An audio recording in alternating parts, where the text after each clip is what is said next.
Hello everybody, welcome back to Screenstars. I'm here today to bring you my review for the 1990 sequel, Predator 2.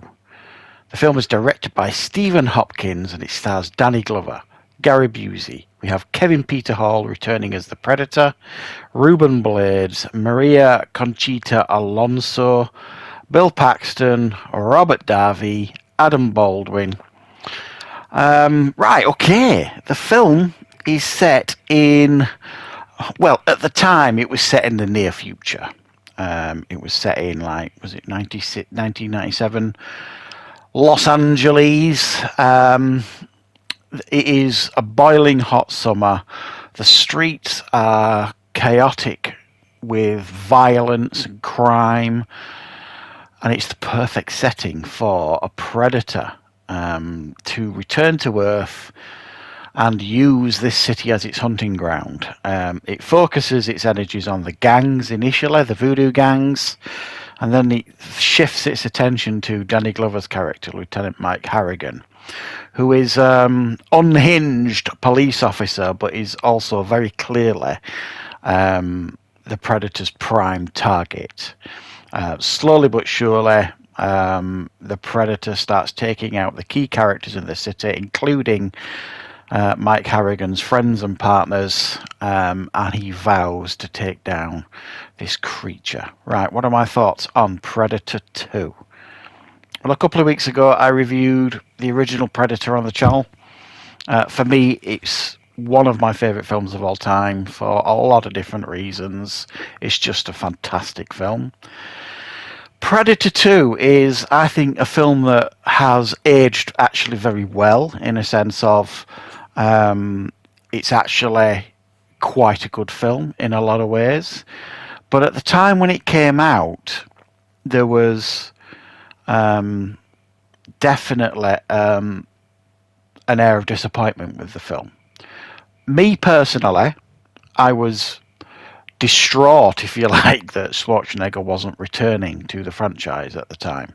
And the reason he wasn't returning, I mean, there's a couple of different reports. Apparently he was owed money from the first one and the studio refused to pay him. But also there are quotes out there saying that his schedule was too busy and he couldn't commit to it. When you consider at the time he was doing things like Total Recall and probably prepping for Terminator 2, it's probably understandable why he couldn't return. It would have been magnificent, probably, with Dutch, fighting the Predator in the city. And that's not a blight on Danny Glover at all, because I actually think Danny Glover does excellent here in this film, and he makes a superb leading man here.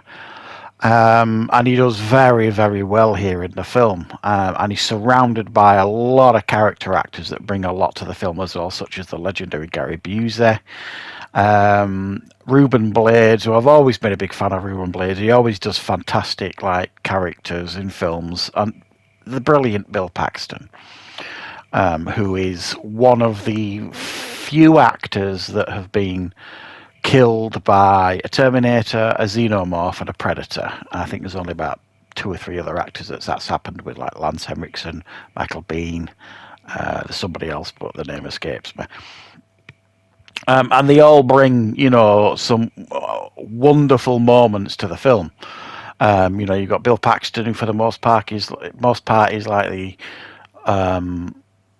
comedy sidekick for the most part here. And then you've got Ruben Blades, who is like, Danny Glover's closest friend, really, in the film. So when he loses him, when the Predator takes out Ruben Blades, it then becomes personal for Harrigan. And it's just, I think this film does so much for the Predator franchise. I mean, it brought so much to the table that has kind of remained. For example, the gun that gets thrown to Danny Glover at the end of the film, that's shown up so many times over the years. The whole idea of the Xenomorph on the trophy wall behind was, at the time when you saw that, everyone was freaking out, sort of thing, because we thought we were getting an Aliens versus Predator film, literally very, very soon. Obviously, it didn't happen for a while, but it sowed the seeds all these new wonderful weapons that we got here, expanded on what we saw in the first film. So creative, and it's got a lot of memorable scenes, I think, as well in this film. The whole opening sequence of the battle on the streets between the cops and the gangs is so brilliantly done, especially with the Predator kind of observing from the distance, and then obviously it's too exciting for it not to join in, so it does join in. The train sequence is brilliantly done. I think that's really, really excellent. The whole final act of the film, I think, is brilliant. Right from, when Harrigan's chasing the Predator, and then he gets kind of taken by Gary Busey's men, put in that thing, and then he explains what's going on to Danny Glover, and then the whole. I remember watching that sequence where they go into that warehouse and they think they're safe from the Predator because, they think they've camouflaged themselves. And the Predator kind of goes through on his wrist the different fields of view, and then it finds one where it can see them. And that little delightful noise that the Predator makes when it sees them, and then it's kind of rubbing its hands together, I just thought was fabulous. Really, really good. And from there on, it just gets brilliant. Where Harrigan, decides he's not sitting on the sidelines anymore, and he gets heavily involved, and then the final act of him and the Predator going at it, toe to toe, so to speak, is really, really good. I still do remember, though, that the first time I watched the film, and probably for the first few years of it coming out, having that, that, I don't know how to describe it really, that probably bitterness that Danny Glover, if you like, kind of does better against the Predator than Schwarzenegger does in the first one. He really does take it to the Predator, and